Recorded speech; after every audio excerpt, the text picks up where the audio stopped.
Vote चोरीनंतर आता प्रशासनच करते मतदार पळवापळवी।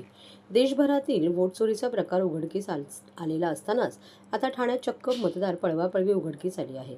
भूभाग ज्या प्रभागात आहे त्या प्रभागात मतदान करण्याचा मतदारांचा हक्क हिरावून तो दुसऱ्या प्रभागात वर्ग केला असल्याचा प्रकार राष्ट्रवादी काँग्रेस शरदचंद्र पवार पक्षाचे ठाणे जिल्हाध्यक्ष मनोज प्रधान यांनी पत्रकार परिषदेत उघडकीस आणला आहे। दरम्यान या संदर्भातील सर्व पुरावे सोमवारी निवडणूक अधिकाऱ्यांना सादर करण्यात येणार आहे।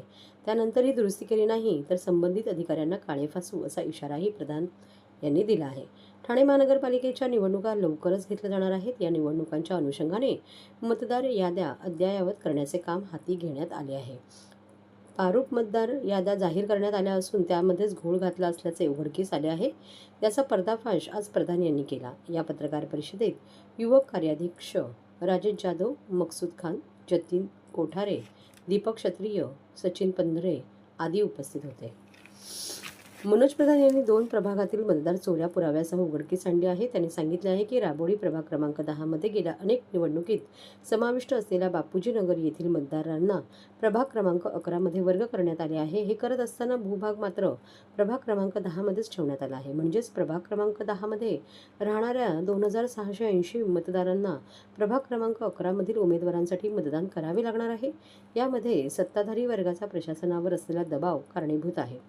राबोडी भागात क्लस्टर डेव्हलपमेंट करण्यात येणार आहे, त्याच बापूजी नगरमधील नागरिकांचा विरोध आहे।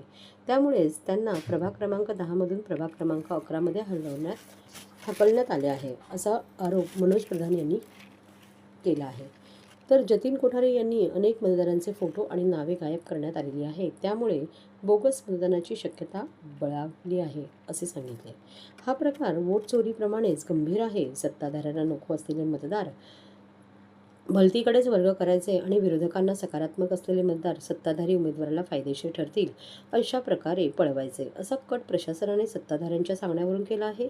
जर अशा पद्धतीने निवडणुका घेण्यात येणार असतील तर लोकशाहीचे अस्तित्व राहिले का, असा सवाल करून अंतिम मतदार यादीत फेरबदल न केल्यास राष्ट्रवादी काँग्रेस शरदचंद्र पवार पक्ष तीव्र जन आंदोलन उभे करेल, असा इशाराही मनोज प्रधान यांनी दिला आहे।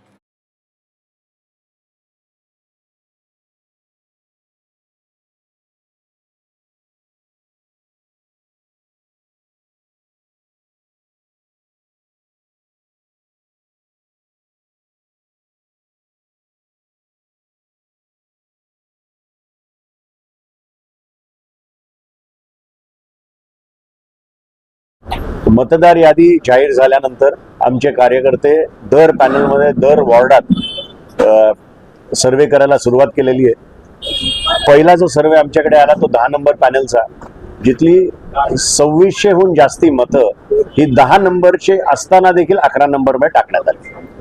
हे मॅनिप्युलेशन मुद्दामून झालंय का, तर हो, आमच्या मते हे 100% मुद्दामून झालंय।